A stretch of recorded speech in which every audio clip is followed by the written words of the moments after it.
Moi, c'est Dr Mokoro David.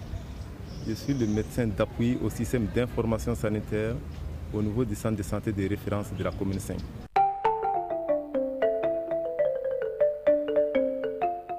Nous avons pratiquement toutes les unités. Nous avons une unité chargée de la gynécologie et de l'obstétrique où nous faisons des consultations gynécologiques, où nous faisons des césariennes, où nous faisons des accouchements. Il y a une unité de néonatologie où on prend en charge les nouveaux-nés avec des difficultés. Nous avons une unité de médecine pour les consultations médicales référées. Nous avons une unité de pédiatrie pour la prise en charge des enfants de moins de 15 ans. Nous avons une unité de prise en charge de la tuberculose, une unité de prise en charge des personnes vivant avec le VIH, une unité de prise en charge des cas d'ORL, une unité de prise en charge des cas de lèpre. À côté de cela, nous avons un laboratoire d'analyse pour biomédical. Le laboratoire du centre de santé de référence s'occupe non seulement des cas d'analyse prescrits au niveau du centre de santé de référence, mais il traite aussi les cas d'analyse demandés par les cabinets médicaux au niveau de la commune, par les CESCOM de la commune et toutes les autres structures qui sont au niveau des districts qui viennent à notre niveau ici.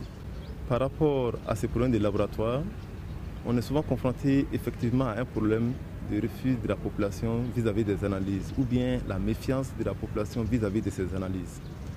Cela peut être dû au fait que le médecin ne prend pas le temps d'expliquer correctement à la population les avantages de ces résultats d'analyse dans la qualité de prise en charge de sa pathologie.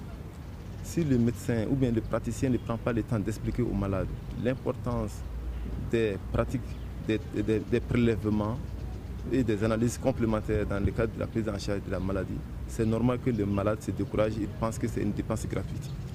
Souvent par rapport à cette réticence, on a surtout le côté financier. Les malades voient que, parce que le coût de ces analyses-là, ça prend un coût.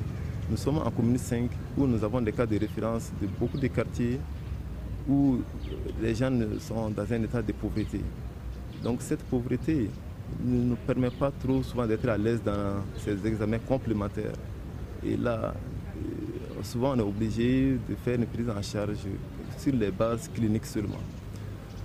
Ici, à notre niveau, le prix d'une goutte épaisse, ça veut dire pour la détection des cas de paludisme, on les propose à 1000 francs.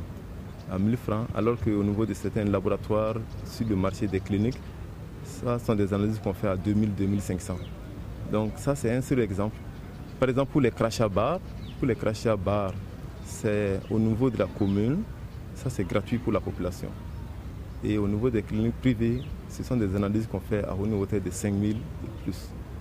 Donc je m'arrête seulement à ces deux examens pour voir à peu près la différence entre le laboratoire des centres de santé de référence et le laboratoire des cliniques privées. Il faudrait former les médecins en termes de counseling des malades par rapport à l'acceptation des malades pour les bilans complémentaires en général. Plus, il faudrait peut-être au niveau des laboratoires former le personnel des laboratoires. Parce que l'une des causes de réticence des malades, c'est que souvent les résultats des laboratoires nous parviennent un peu trop en retard. Et quand les résultats des laboratoires nous parviennent un peu en retard, ça peut retarder le traitement. Et ça peut être une source de découragement des malades. Donc, doter le laboratoire en personnel technique et en matériel. S'il y a du matériel, on peut faire un travail rapidement et là, ça agit sur la qualité de prise en charge du malade. Donc, formation des médecins, des praticiens, de l'ensemble de tous les praticiens par rapport au counseling vis-à-vis des malades, pour qu'on prenne le temps d'expliquer aux malades pourquoi nous demandons ces examens complémentaires, afin que le malade ne comprenne pas, afin que le malade ne pense pas que nous demandons ces analyses pour la marche du laboratoire, etc. Ce n'est pas ce côté financier qui nous intéresse, mais c'est le côté qualité des soins qui nous intéresse.